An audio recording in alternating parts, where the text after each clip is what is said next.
այսպես ասած թալան հետ բերողները հիմա ավելի շատ չեն թալանում, քան հենց իրենց հետ բերածն է։ Ռեալ հողի վրա ունեն ընդամենը 8 հաշտության համաձայնագիր 10 միլիոն դոլարի գույքով։ 10 միլիոն դոլար, որը էլի ասեմ, մի գեղեցիկ օր բողոքարկվելու է ու վստահ կարող ենք լինել վերադարձվելու է։ Ցուցմունքներ են լինելու, չկասկածեք, թե ինչ պայմաններում են դրանք փոխանցվել պետությանը։ Բայց դեռ դա էլ մի կողմ։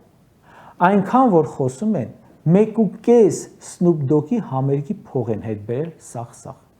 Փաստորեն մենակ անիվի վրա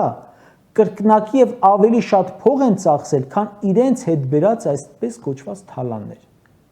Պետական պարտքի որքանն են շատացրել այս տարիներին 7 միլիարդ դոլար։ Չեք շփոթում, չէ՞, միլիարդ, ոչ թե միլիոն։ Հիմա դա թալան է, բա ինչ եք ասեք։ Անշուշտ, բա դրա պատասխանը ով պետք է տա։ Հաջորդ իշխանությունները ինչ մեծ բեռի տակ են ընկնելու ձերս վերցված պարտքերի պատճառով։ Իսկ ինչ է կարել վարկերի փողը։ ՔՊԱ-կանների թարմացված հայտարարագրերը նայեք ու հենց հայտարարագրման կայքը աշխատի 2018-ի ունեցվածքի հետ համեմատեք ու շատ հարցերի պատասխան կստանաք։ Չեք իմանում, չէ՞ որ այդ կայքը չի աշխատում։ Բա